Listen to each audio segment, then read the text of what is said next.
Professor Whitmore's voice cut through the lecture hall like a blade as he pointed directly at her. "Miss Johnson, since you seem so confident, perhaps you'd like to solve this in front of everyone?" Zara's heart hammered against her ribs, not from fear of the impossible equation blazing on the whiteboard, but from the crushing weight of 300 eyes waiting for her to fail. Welcome back, my beautiful family and friends. If you're hooked in and you're ready to enjoy this story, click subscribe and let me know in the comments where you're watching from, because tomorrow, I will be giving you another story just as interesting as this one. And you don't want to miss it. Now let us begin. The morning sun filtered through the tall windows of Pemberton University's mathematics building, casting long shadows across the polished floors. In the third-floor faculty lounge, Professor Whitmore adjusted his wire-rimmed glasses and straightened his burgundy tie with the precision of a man who believed order reflected intellect. At 62, he commanded respect through a combination of tenure, published papers, and an intimidating reputation for academic rigor that had earned him the nickname the Destroyer among undergraduates. "Another batch of mediocrity," he muttered to his colleague, Dr. Hansen, while scanning the enrollment list for his advanced theoretical mathematics course. His finger paused on a name. Zara Johnson. Scholarship student, I assume. The disdain in his voice was subtle but unmistakable, the tone of a man who had already decided the outcome before the game began. Dr. Hansen glanced over. Actually, she transferred from community college with perfect grades. Might surprise you. Whitmore's laugh was sharp. Community college mathematics is hardly preparation for real academic rigor. These diversity initiatives lower our standards. He closed the folder with a decisive snap. I'll sort the wheat from the chaff quickly enough. 3 floors below, Zara Johnson sat in her battered Honda Civic in the parking lot, engine off, hands gripping the steering wheel. She'd been sitting there for 10 minutes, watching students stream into the building, designer backpacks, confident strides, voices that had never questioned their right to occupy these spaces. Her worn notebook lay open on the passenger seat, margins filled with equations she'd solved for fun during her overnight shift at the diner. The acceptance letter to Pemberton had felt like a miracle.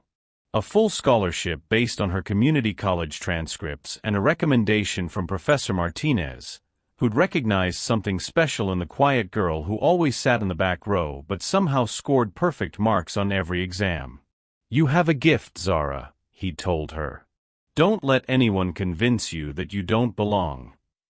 But belonging felt impossible when you were raised in foster care, when your work uniform still smelled like bacon grease, when your classmates discussed spring break trips that cost more than you made in 6 months.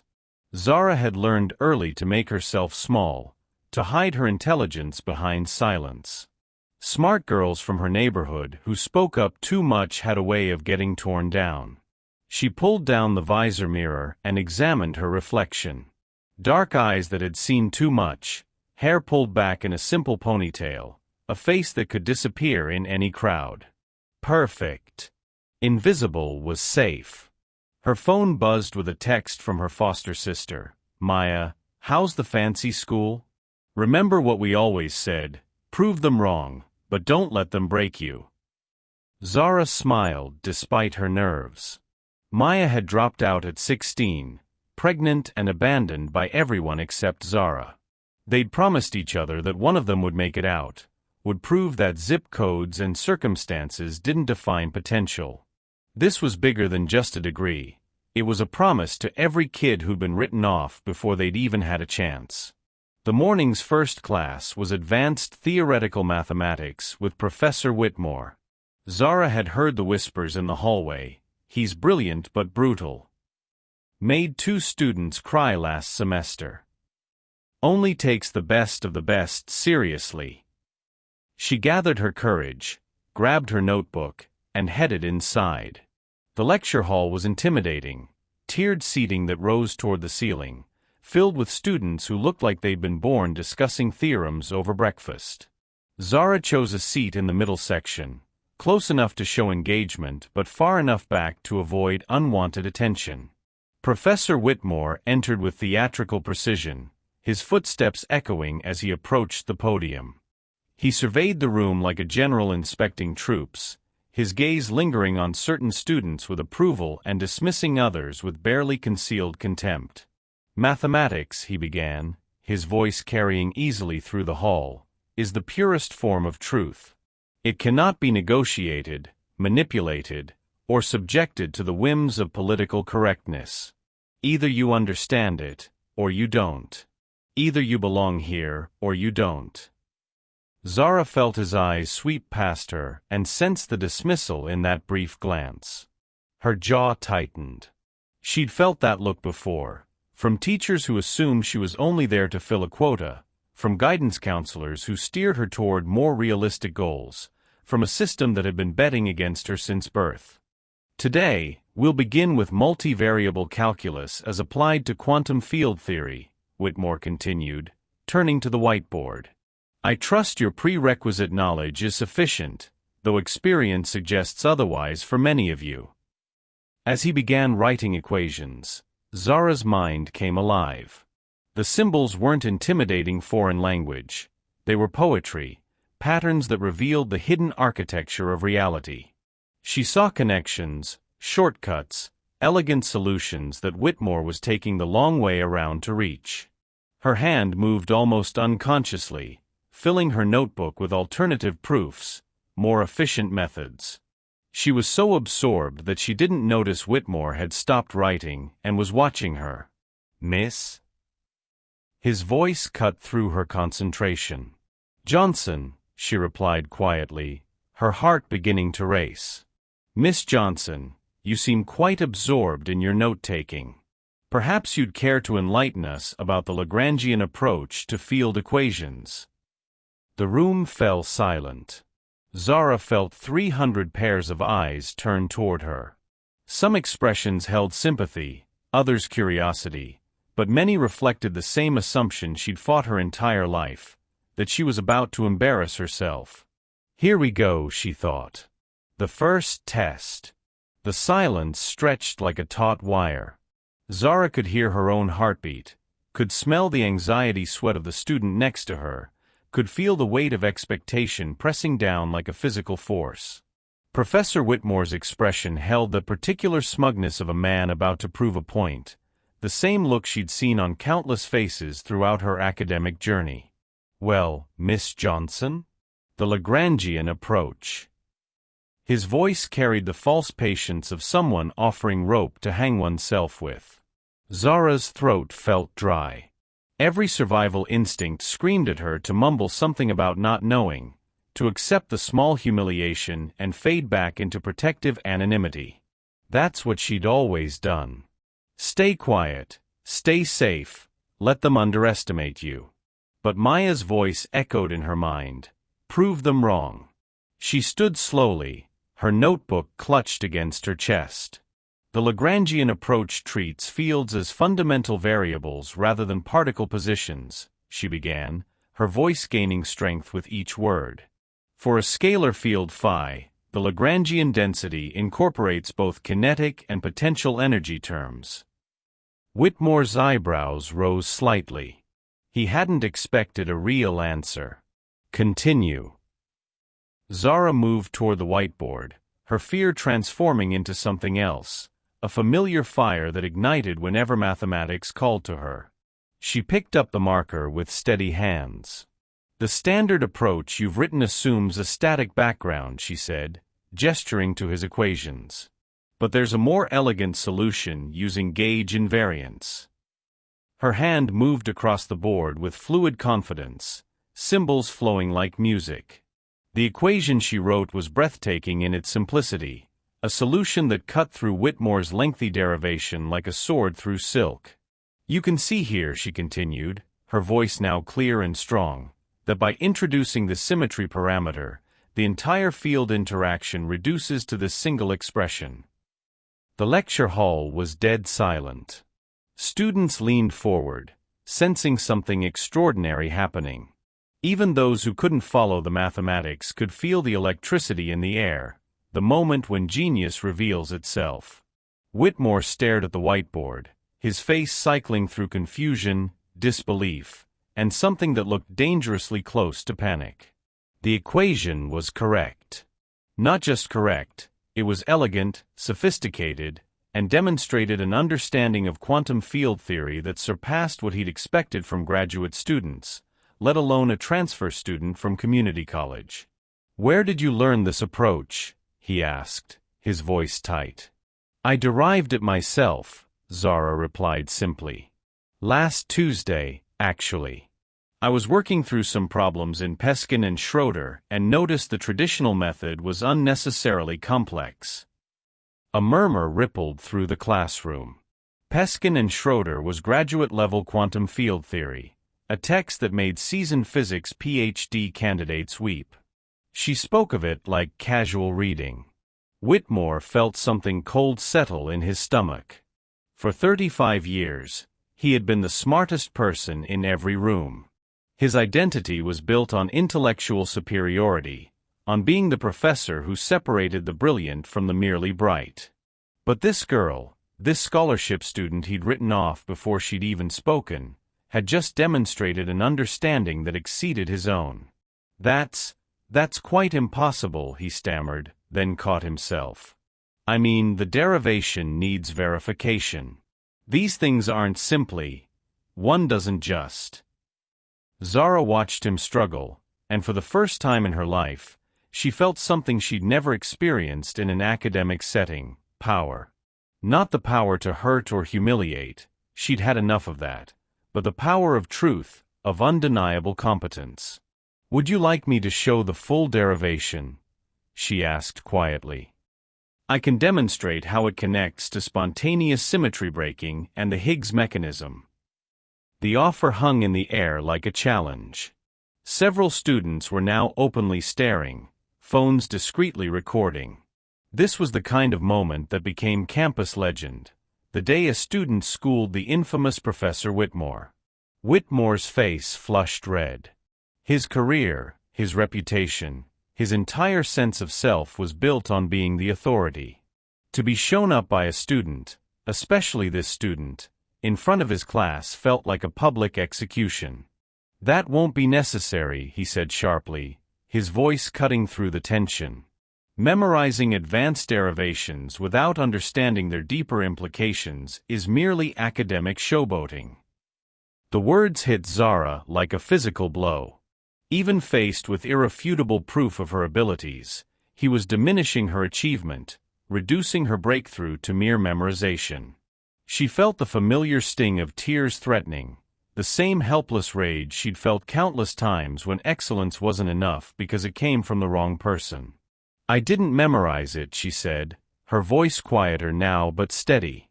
"I can show you the original work. I have 17 pages of derivations in my notebook." "Miss Johnson," Whitmore's tone became patronizing, dangerous. "I've been teaching mathematics longer than you've been alive.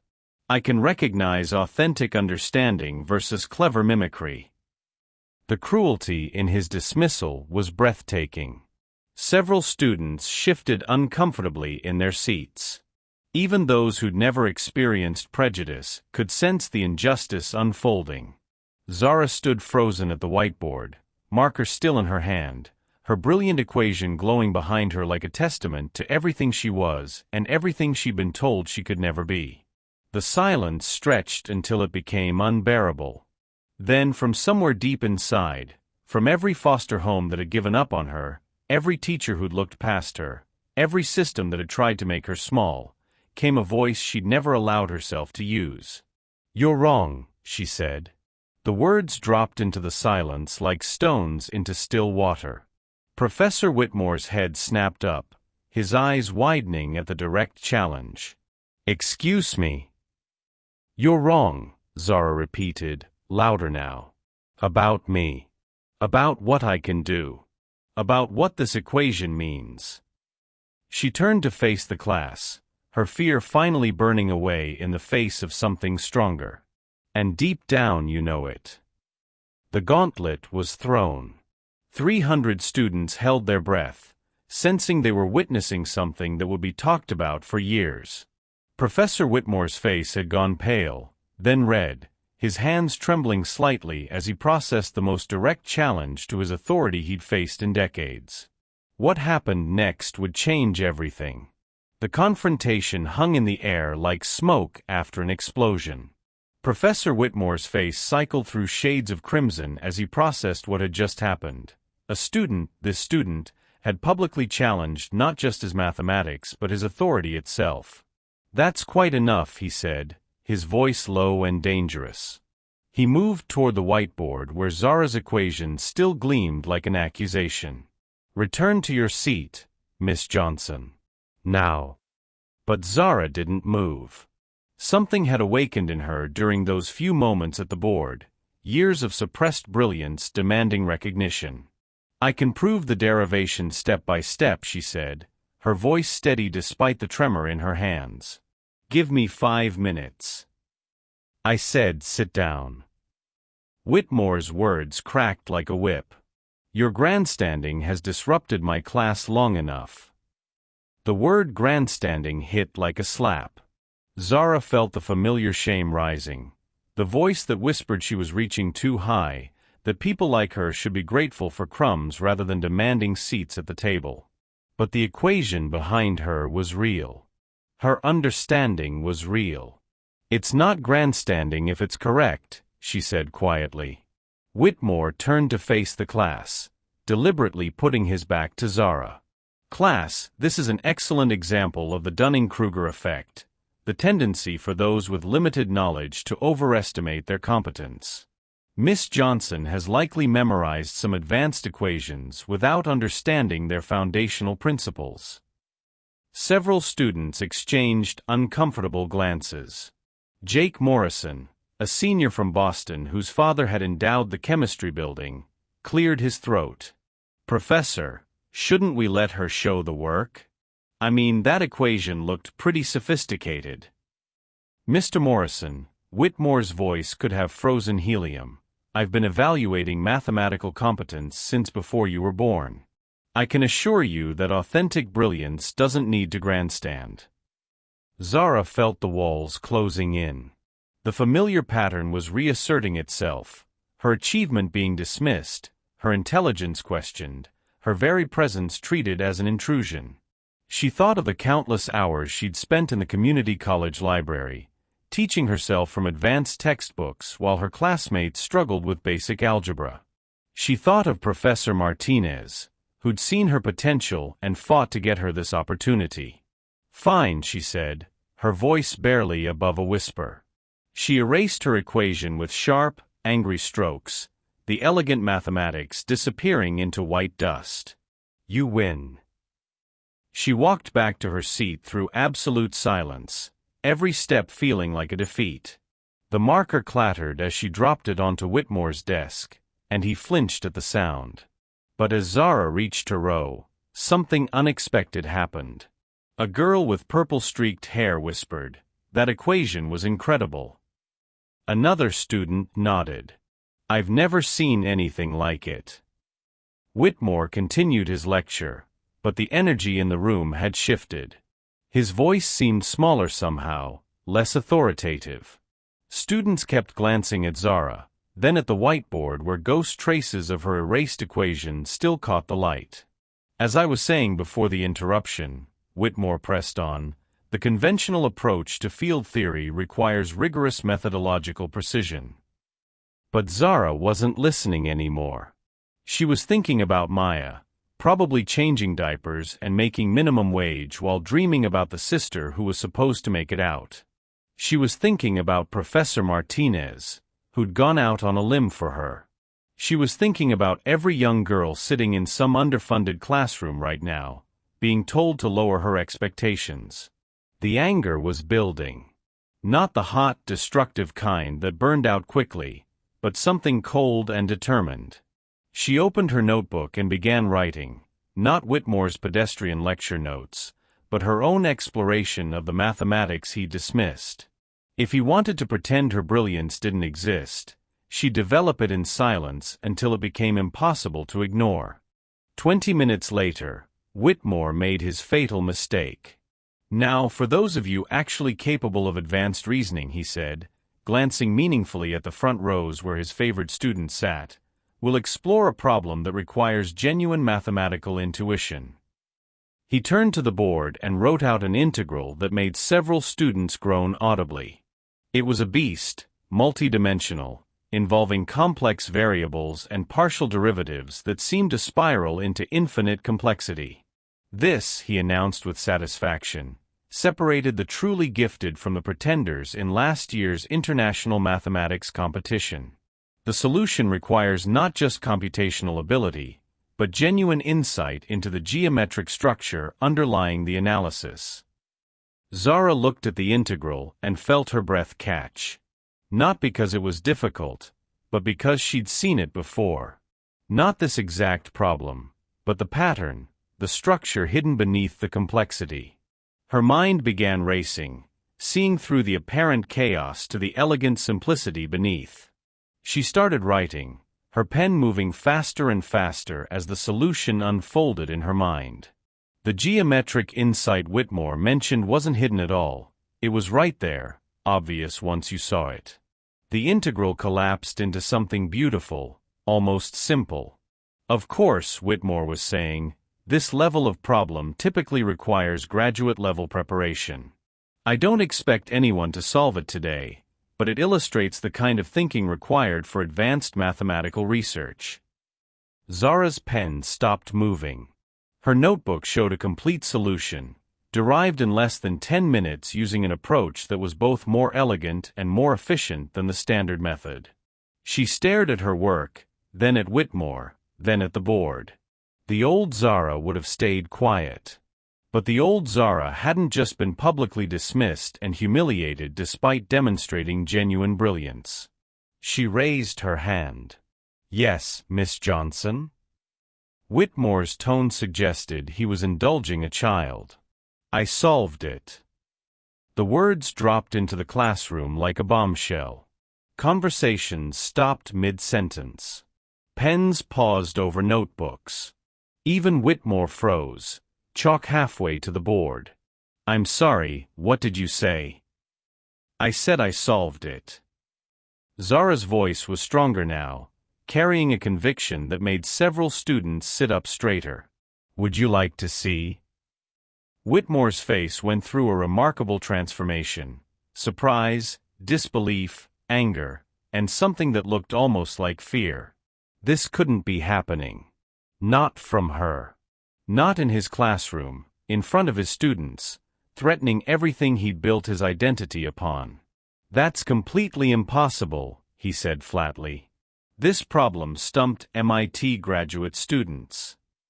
Then maybe, Zara said, standing up with her notebook, they were approaching it wrong.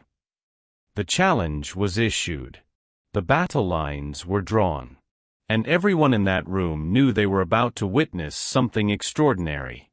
The standoff lasted exactly 7 seconds, an eternity in a classroom where reputation was currency and academic credibility was everything. Professor Whitmore's chalk snapped in his grip, the small sound unnaturally loud in the suspended silence. Very well, he said, his voice carrying the tone of a judge pronouncing sentence. Miss Johnson, since you're so confident in your abilities, let's make this educational for everyone. He strode to his desk and pulled out his laptop, fingers flying across keys with aggressive precision. The projector hummed to life, displaying the university's logo before shifting to what looked like an official academic portal. The International Mathematical Olympiad presents monthly challenges to graduate programs worldwide, Whitmore announced, his voice regaining its authoritative edge. Harvard, MIT, Cambridge, Oxford, the finest mathematical minds compete for recognition. Zara's stomach dropped. She'd solved one problem through insight and pattern recognition, but this felt different, formal, public, with consequences that could extend far beyond one classroom moment. This month's challenge arrived yesterday, Whitmore continued, pulling up a document that made several students gasp. The The screen showed a problem so dense with symbols and variables it looked more like abstract art than mathematics. It typically takes teams of graduate students weeks to solve. But since Miss Johnson demonstrates such confidence, he turned to her with a smile that held no warmth. You'll have the remainder of this class period. 53 minutes. In front of everyone. With no resources except the whiteboard and your alleged brilliance. The classroom erupted in whispers. This wasn't just academic challenge. It was public execution. Students pulled out phones to record what was surely about to become a legendary takedown. "Professor," Jake Morrison spoke up, "isn't this a bit?" "Mr. Morrison," Whitmore cut him off. "Miss Johnson seems eager to demonstrate her capabilities. I'm simply providing the platform she apparently desires." Zara felt trapped. Walking away would confirm every assumption about her limitations, but accepting guaranteed public humiliation when she inevitably failed. The problem on the screen looked impossibly complex, something that would challenge teams of the world's brightest minds. But as she stared at the projection, something familiar began to emerge from the chaos. Patterns. Symmetries. A structure hidden beneath the intimidating presentation. "I'll need the full problem statement," she said quietly. Whitmore's smile widened. "Of course." He clicked to the next screen, revealing 3 pages of dense mathematical text, constraints, and definitions. "Take your time reading through it. I'm sure the complexity will become apparent." Zara approached the screen, her classmates' whispers fading into background noise. She read through the problem once, twice, a third time. It was a question about topological spaces and continuous mappings, essentially asking whether certain geometric transformations could preserve specific mathematical properties across dimensional boundaries. Impossibly complex. Except, she'd read about this exact type of problem 3 months ago, during one of her sleepless nights at the diner when she downloaded research papers to pass the time between customers. The approach everyone used was computational brute force, but there was another way, a theorem she discovered in an obscure paper by a Japanese mathematician that most Western academics had never encountered. "I'll need about 20 minutes," she said. Whitmore laughed. Actually laughed. "Miss Johnson, graduate teams take weeks." 20 minutes, she repeated, moving to the whiteboard. "But I have a condition." The professor's laughter died. "You're hardly in a position to make conditions. If I solve this, completely correctly with full derivation, you apologize to me in front of this class." The demand stunned everyone, including Zara herself. She'd never demanded anything from an authority figure in her life.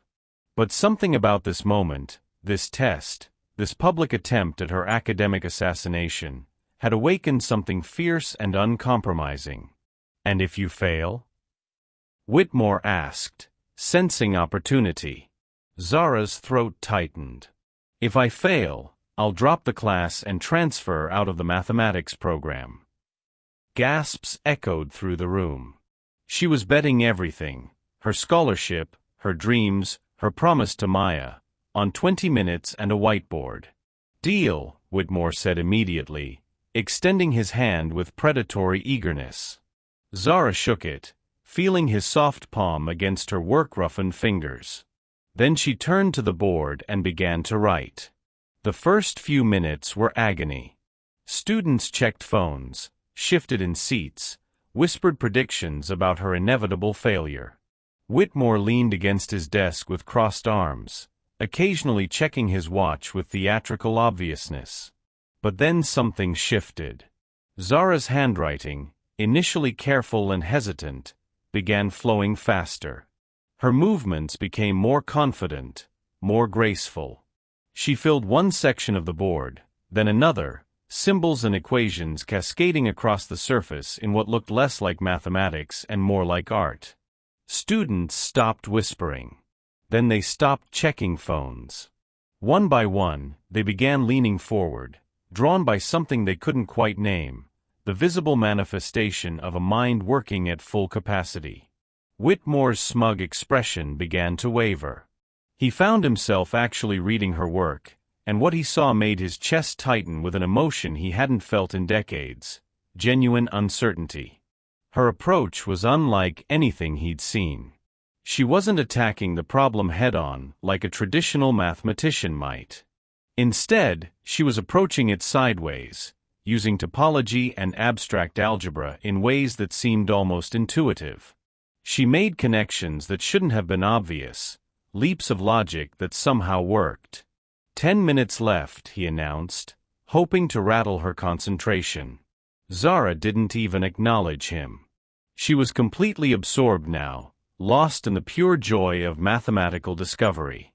This wasn't about proving herself anymore. This was about the beauty of finding truth hidden in complexity. With 5 minutes remaining, she stepped back from the board. The whiteboard was covered in elegant mathematics, equations that flowed into each other like a symphony, each line building toward an inevitable, beautiful conclusion. "Finished," she announced. Whitmore approached the board with the caution of a man walking toward his own execution.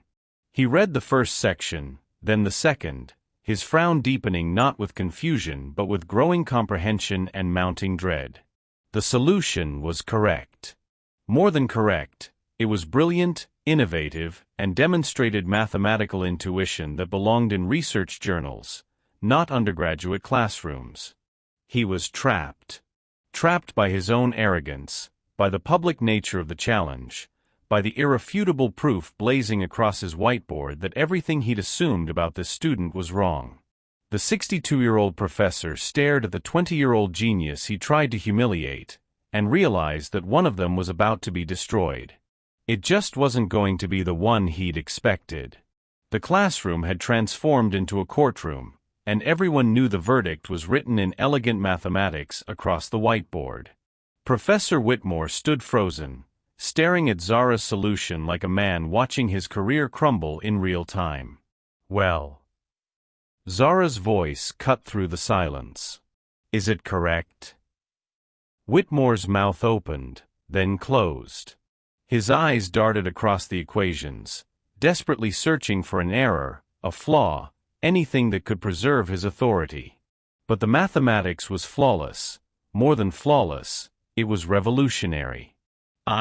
This requires verification through proper channels," he stammered. "Professor," Jake Morrison called out, "my phone has Wolfram Alpha. Should I check her calculations?" "No." Whitmore snapped, then caught himself. The desperation in his voice was audible now, and several students exchanged meaningful glances. "That is, computational verification doesn't address the theoretical framework." Dr. Anna Coleman, who taught in the neighboring lecture hall, appeared in the doorway. She'd heard the commotion and come to investigate. Her eyes immediately went to the whiteboard, and her expression shifted from casual curiosity to stunned amazement. "Robert, is this from your graduate seminar?" she asked, stepping closer to examine Zara's work. "It's a student exercise," Whitmore replied weakly. Dr. Coleman's eyes widened as she absorbed the full solution. "This is extraordinary. Whoever solved this has just solved the Yamamoto-Petrov conjecture. This has been unsolved for 15 years. Robert, this is publishable research." The classroom erupted. Students were on their feet now, phones recording, the energy electric with the realization they were witnessing something historic. Zara stood at the center of it all, overwhelmed by the magnitude of what she'd apparently accomplished. "Who did this?" Dr. Coleman demanded, scanning the room. Whitmore's face had gone gray. The Yamamoto-Petrov conjecture was famous in mathematical circles, a problem that had stumped brilliant minds for over a decade. If this solution was correct, if this girl had actually... "Miss Johnson," he said, his voice hollow. Dr. Coleman turned to Zara with undisguised awe. "You solved this?" A sophomore solved the Yamamoto-Petrov conjecture. I didn't know it had a name, Zara said, her voice small in the face of the growing attention. I just saw the pattern. Just saw the pattern. The words hit Whitmore like physical blows. This girl, this scholarship student he dismissed without a second thought, had just accomplished something that would make careers, something that Nobel laureates would celebrate. The room was chaos now. Students were calling friends, taking pictures of the whiteboard, posting on social media. Dr. Coleman was examining the solution with the intensity of an art critic studying a newly discovered masterpiece. "Everybody out," Whitmore said suddenly. "Class dismissed." "But Professor," several students protested. "Out," he roared, his composure finally cracking completely. Students filed out reluctantly, many still staring at Zara with newfound respect and curiosity. Dr. Coleman lingered, speaking quietly with Zara about the implications of her work, exchanging contact information, mentioning research opportunities. Finally, only Whitmore and Zara remained. The professor slumped into his chair like a deflated balloon. For the first time since she'd known him, he looked his age, every one of his 62 years weighing on his shoulders. "Do you know what you've just done?" he asked quietly. "Solved a math problem?" Zara replied, though her voice held uncertainty now. "You've just solved something I've been working on for 8 years, Whitmore said, his voice barely above a whisper. 8 years of research, grant applications, sleepless nights. The Yamamoto-Petrov conjecture was going to be my legacy, my contribution to mathematics. I was so close." The confession hung between them like a bridge neither wanted to cross. Zara felt something unexpected, not triumph, but a complicated mix of sympathy and horror. "I didn't know," she said softly. Whitmore laughed bitterly. "Of course you didn't. You just saw the pattern. Do you have any idea how many brilliant mathematicians have stared at this problem? How many careers have been built on incremental progress toward what you just accomplished in 20 minutes? He stood and walked to the whiteboard, tracing her erased equations with one finger. "My doctoral advisor told me I'd never amount to anything. Said I lacked the intuitive spark that separates good mathematicians from great ones. I've spent 40 years proving him wrong through sheer determination and methodical work." Zara felt the weight of understanding settling over her. This wasn't just about mathematical pride. This was about a man whose entire sense of worth was tied to being the smartest person in the room, suddenly confronted with proof that intelligence came in forms he'd never recognized. "And then you walk in here," Whitmore continued, his voice growing stronger, angrier, "with your community college background and your scholarship sympathy, and you just see things that I've spent decades trying to understand. Professor, do you know why I became a teacher, Miss Johnson?" His eyes were bright with unshed tears and rage. "Because I believed intelligence should be cultivated, nurtured, recognized. But somewhere along the way, I forgot that genius doesn't come with a pedigree."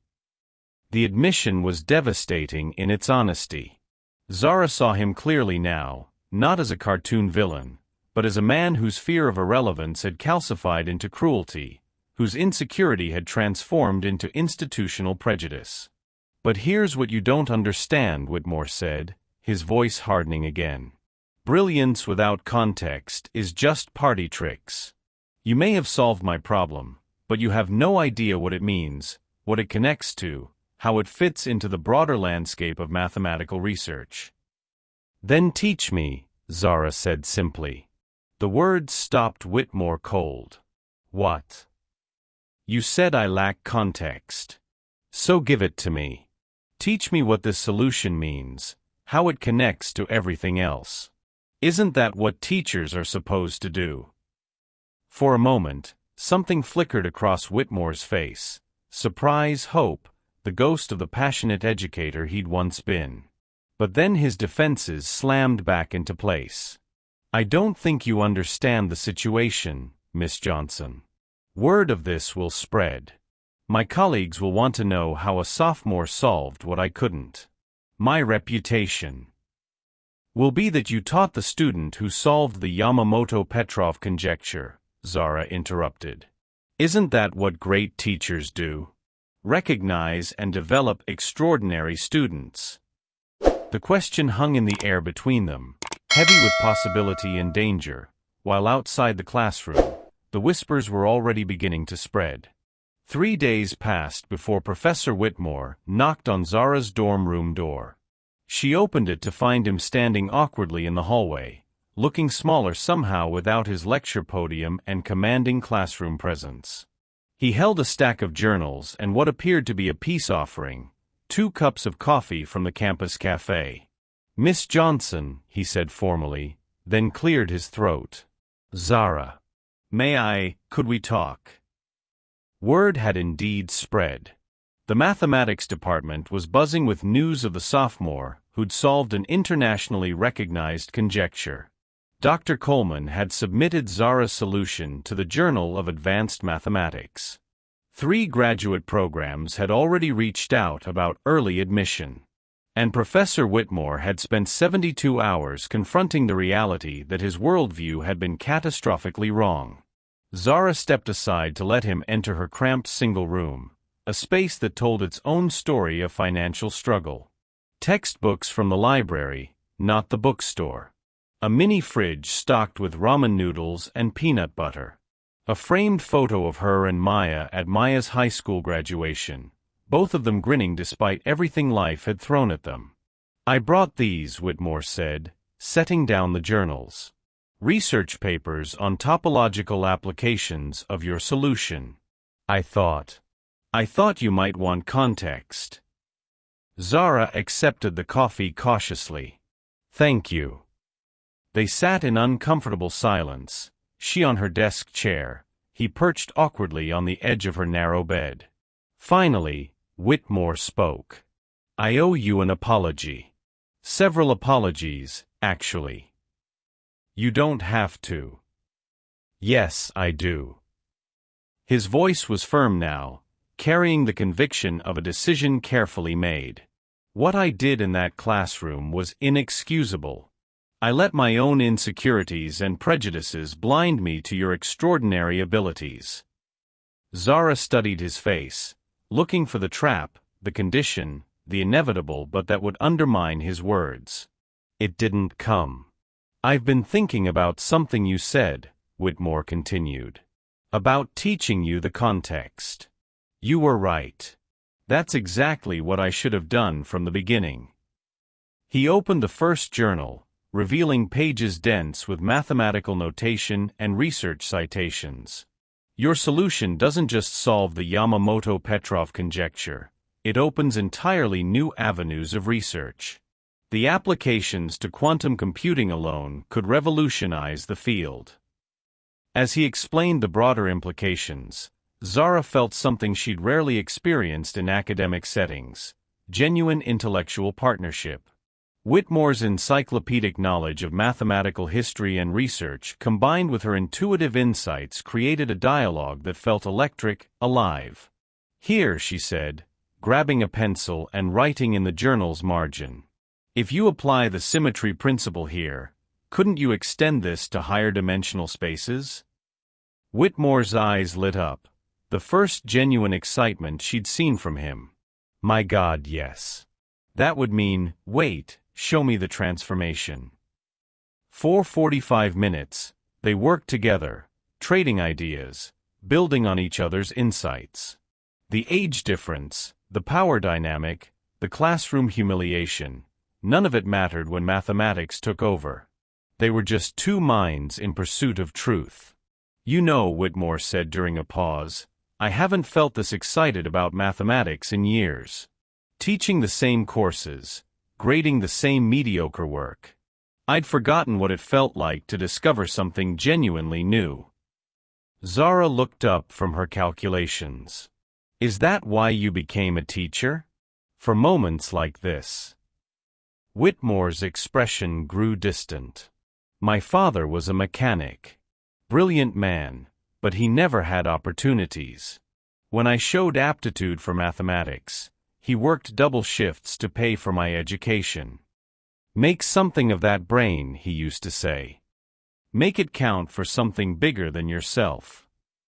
He paused, staring at his hands. Somewhere along the way, I forgot that making it count meant lifting others up, not protecting my own position. What changed? Zara asked gently. Fear, I suppose. Fear of being ordinary, of discovering that my father's sacrifices were wasted on someone without real genius. So I made myself the gatekeeper, the judge of who deserved to belong in mathematics. It felt safer than risking my own limitations being exposed. The honesty was devastating and beautiful. Zara saw him clearly now, not as a villain, but as someone whose wounds had transformed into weapons he'd used against others. I know something about feeling like you don't belong, she said quietly. Tell me. Zara hesitated, then found herself sharing what she'd never told anyone in an academic setting. The foster homes where books were considered luxuries. The high school guidance counselor who'd steered her away from advanced mathematics because those programs aren't really for people from your background. The community college professor who'd been shocked by her aptitude, as if intelligence in a black girl from the wrong side of town was some kind of miracle. I learned to hide how much I understood, she said. Smart girls from my neighborhood get called uppity, get told they're trying to be something they're not. So I made myself small, made my intelligence invisible. Until Tuesday, Whitmore said. Until you tried to humiliate me in front of 300 people, Zara replied, but without venom. Something in me just snapped. I got tired of being small. Whitmore was quiet for a long moment. I'm glad it did. The mathematical community needs minds like yours, needs them desperately. We've been solving problems the same way for decades because we've been asking the same kinds of people to solve them. He stood up, gathering the journals. I have a proposition. Independent study with me this semester. We'll work on applications of your conjecture solution. Real research, publishable work. It won't make up for how I treated you, but it might be a start toward making something meaningful from this mess. Zara felt hope blooming in her chest, fragile but real. You'd really want to work with me? After everything. Miss Johnson, Zara, you have a gift that comes along once in a generation. It would be my privilege to help you develop it. For the first time since entering Pemberton, Zara smiled genuinely. I'd like that. But as Whitmore reached the door, his phone buzzed. His face went pale as he read the message. What is it? Zara asked. The department head wants to see us both. Tomorrow morning. There's been a complaint. The fragile bridge they built suddenly felt very, very precarious. The department head's office felt like a tribunal. Dr. Margaret Thornfield sat behind an imposing mahogany desk, her silver hair pulled into a severe bun that matched her expression. Across from her, Professor Whitmore and Zara occupied uncomfortable chairs that seemed designed to make visitors feel small and subordinate. I've received some disturbing reports about Tuesday's advanced theoretical mathematics class, Dr. Thornfield began, her voice carrying the authority of someone who'd navigated academic politics for 3 decades. Reports of inappropriate classroom behavior, academic harassment, and unprofessional conduct. Zara's stomach dropped. She'd expected consequences for challenging a professor, but she'd hoped their breakthrough in his office might have changed something fundamental. Dr. Thornfield, Whitmore began, I can explain. Professor Whitmore, you will speak when I address you directly.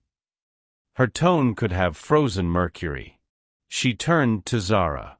Miss Johnson, you publicly challenged your professor's authority, disrupted his lecture, and created what multiple students describe as a hostile classroom environment. The words hit like physical blows. Zara felt the walls closing in, the familiar sensation of being on trial for existing while different. I solved the problem he gave me. I answered his questions correctly. By humiliating your instructor in front of his students. Dr. Thornfield opened a file folder. I have witness statements describing your behavior as aggressive, disrespectful, and attention-seeking. Zara's hands clenched in her lap. The words were surgical in their precision, each one designed to diminish her achievement and reframe her brilliance as problematic behavior. Furthermore, Dr. Thornfield continued, Professor Whitmore has informed me that you've been making unrealistic claims about solving advanced mathematical conjectures. Such grandiose delusions are concerning, Miss Johnson. The room tilted. Zara turned to stare at Whitmore, who was studying his hands with the intensity of a man avoiding her eyes. Professor. Now, Dr. Thornfield, Whitmore said carefully, that's not exactly what You stated clearly in your report that Miss Johnson claimed to have solved problems beyond her academic level, correct? The department head's voice was relentless. Yes, but the context. Context is irrelevant. We have a responsibility to maintain academic standards and appropriate classroom behavior. Dr. Thornfield's gaze returned to Zara. Miss Johnson, your scholarship requires maintaining not just academic excellence, but exemplary conduct. Disrupting classes and making unfounded academic claims jeopardizes both. Zara felt something dying inside her chest, the fragile hope that had bloomed during her conversation with Whitmore. He'd submitted a report. After their connection, after their collaboration, after everything they'd shared about fear and belonging and the beauty of mathematics, he'd still filed paperwork that painted her as a problem to be managed. I want to see his report, she said quietly. That's not appropriate. I want to see what he wrote about me. Dr. Thornfield slid the document across the desk. Zara's eyes scanned the clinical language, each phrase a betrayal more complete than the last.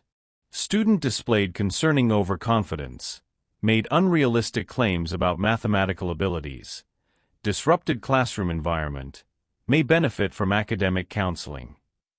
The worst part wasn't the lies, it was the careful omissions. No mention of her correct solutions. No acknowledgement of her extraordinary capabilities. Just a clinical description that made her sound like a delusional troublemaker. You wrote this after our talk yesterday? Zara asked, her voice hollow. Whitmore finally met her eyes, and she saw something that made her stomach turn. Guilt, yes, but also calculation. Zara, you have to understand the position I'm in. The department requires documentation of any incidents. Incidents. The word tasted like poison. That's what I am to you? An incident. That's not what I meant. Then what did you mean? Zara stood abruptly, the chair scraping against the floor. Because this report makes it sound like I'm some unstable student making wild claims, not someone who solved a 15-year-old conjecture in your classroom. Dr. Thornfield's eyebrows rose. Miss Johnson, these grandiose claims are exactly what we're concerned about. Show her the whiteboard, Zara said, turning back to Whitmore. Show her my solution. Bring in Dr. Coleman. Verify the mathematics. Miss Johnson, Dr. Thornfield's voice carried warning, you're demonstrating exactly the kind of behavior that concerns us. Your inability to accept appropriate academic hierarchy. My inability to accept being erased. Zara's voice cracked with emotion. I did something extraordinary, and instead of celebrating it or investigating it or even acknowledging it, you're all working together to make me the problem. Whitmore flinched as if she'd struck him. Zara, please understand.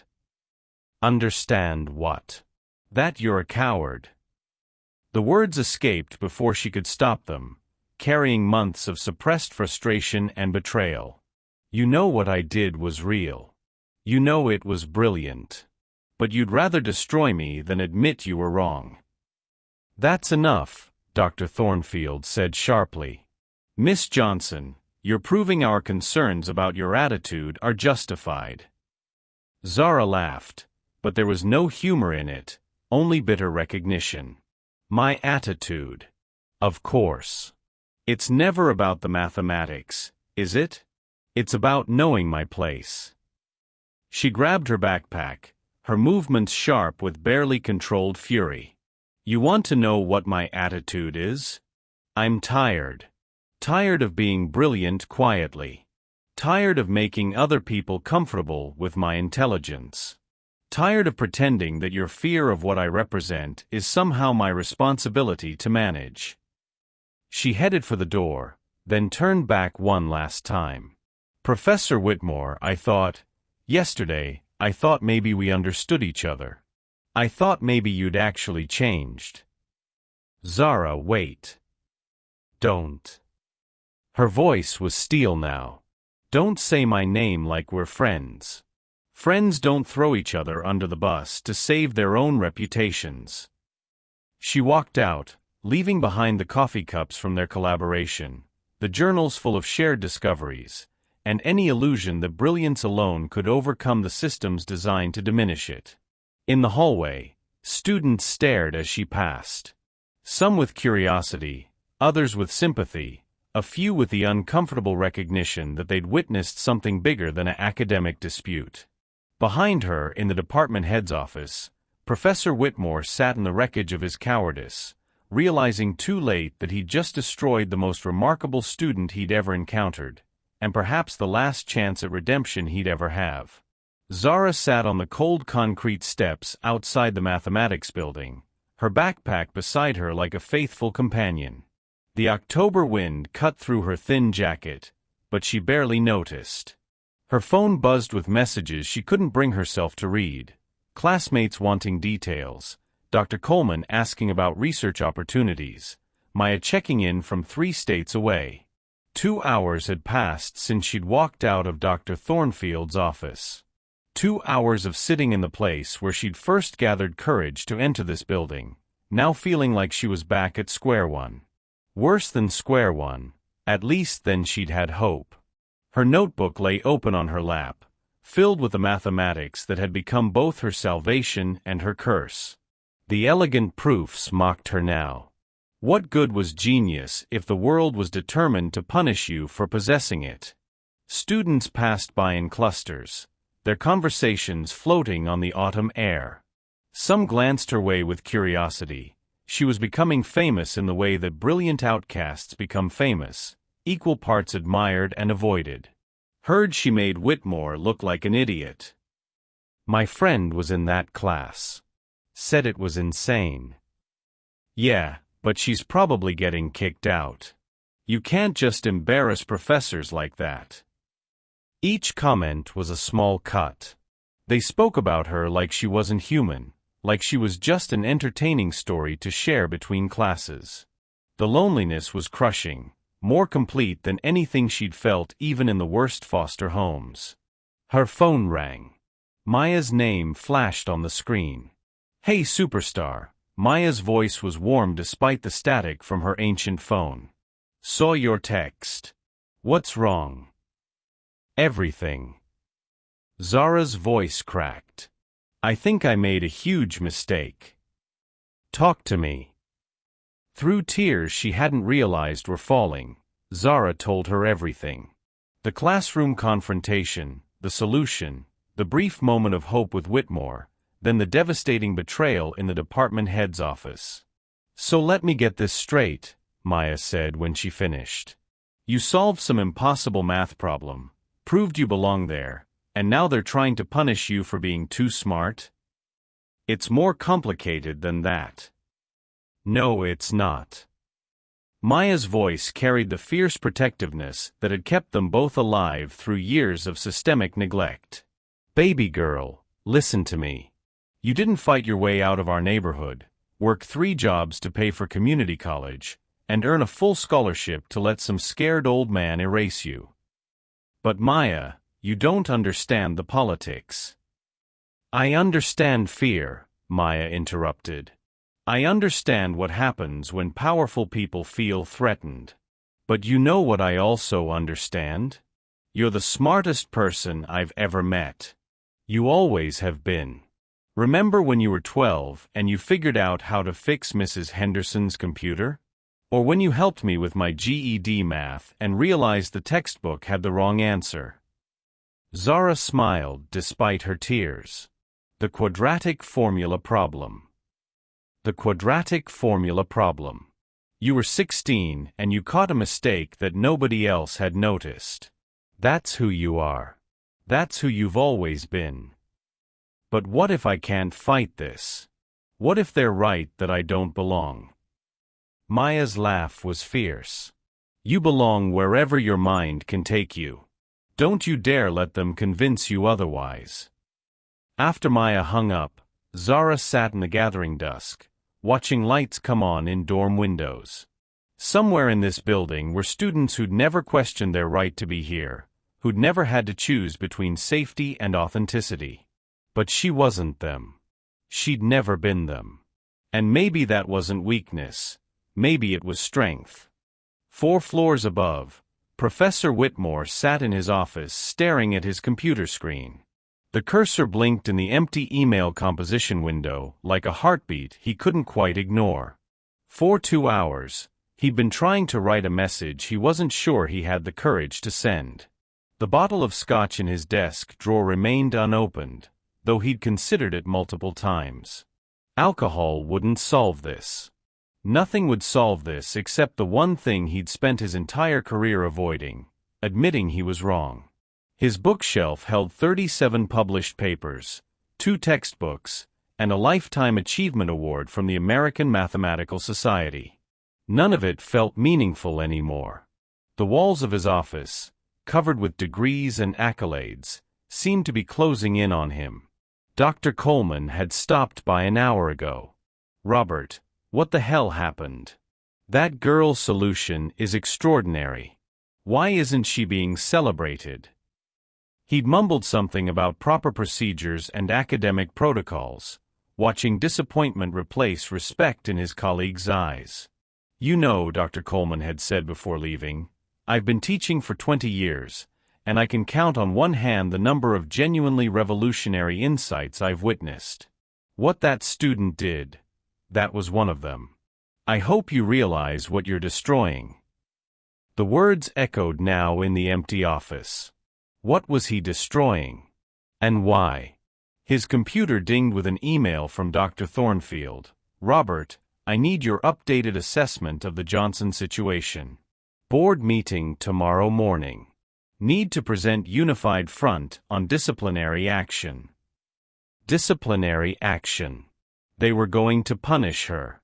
Possibly dismiss her. Definitely ensure she never felt safe enough to demonstrate her brilliance again. Whitmore thought about his father, working 16-hour days so his son could have opportunities he'd never dreamed of. Make it count for something bigger than yourself. He opened a new email window and began typing. Margaret, I need to withdraw my previous report about Miss Johnson. The assessment was incomplete and unfair. She solved the Yamamoto-Petrov conjecture in my classroom, a 15-year-old problem that has stumped the international mathematical community. Her work is not just correct, it's revolutionary. We should be celebrating her, not disciplining her. I take full responsibility for the classroom incident. Zara Johnson represents exactly the kind of brilliant mind our institution should be nurturing, not driving away. Respectfully, Robert Whitmore. His finger hovered over the send button. Pressing it would end his reputation, probably his career. Dr. Thornfield wouldn't forgive being made to look foolish. His colleagues would question his judgment. Everything he'd built over decades would crumble. But in his mind, he could see Zara's face in his office 3 days ago, the joy when she'd understood a connection, the trust when she'd shared her story, the hope that maybe she'd found someone who could see her brilliance without fear. He thought about his father's calloused hands, about promises made and forgotten, about the teacher he'd meant to become versus the one he'd allowed himself to become. Professor Whitmore closed his eyes, thought of the brilliant young woman he'd almost destroyed, and made his choice. He pressed send. The emergency department meeting was called for 8 a.m. sharp. Zara walked across campus in the pre-dawn darkness, her breath visible in small puffs of vapor. She'd barely slept, spending the night alternating between packing her belongings and staring at the equations in her notebook, mathematical truths that remained beautiful even as her world crumbled around them. The administration building loomed ahead, its Gothic architecture designed to intimidate. She climbed the stone steps slowly, each one feeling like a step toward exile. Inside, the conference room buzzed with tension. Dr. Thornfield sat at the head of a long table, flanked by 3 other department heads Zara didn't recognize. Professor Whitmore occupied a chair to the side, looking like he'd aged a decade overnight. Miss Johnson, Dr. Thornfield gestured to an isolated chair facing the panel. Please sit. Zara took her place, feeling very much like she was on trial. The setup was clearly designed to emphasize power dynamics, the student alone against institutional authority. We're here to address the serious incident that occurred in Professor Whitmore's class, Dr. Thornfield began. However, some new information has come to light that complicates our initial assessment. She opened a folder and withdrew several documents. Last night, Professor Whitmore submitted a revised report that contradicts his original assessment. Dr. Coleman has submitted a formal verification of your mathematical work. And I've received calls from MIT and Princeton asking about your research. Zara's heart began beating faster. She looked at Whitmore, who finally met her eyes. Something had shifted in his expression. The defensive fear was gone, replaced by something that looked like quiet determination. Miss Johnson, Dr. Thornfield continued, did you or did you not solve the Yamamoto-Petrov conjecture in Professor Whitmore's classroom? I solved the problem he put on the board, Zara replied carefully. I didn't know it had a special name.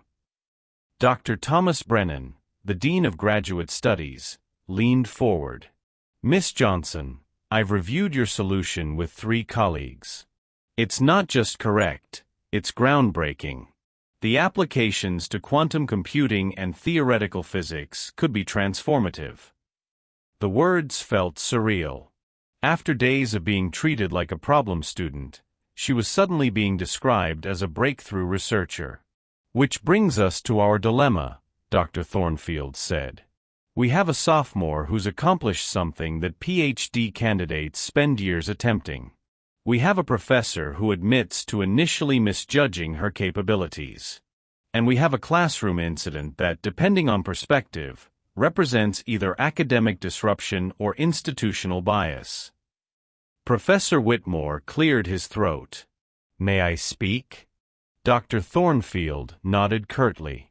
Everything that happened in that classroom was my fault, he said, his voice steady despite the cost of the admission. I walked into class with preconceptions about Miss Johnson based on her background rather than her abilities.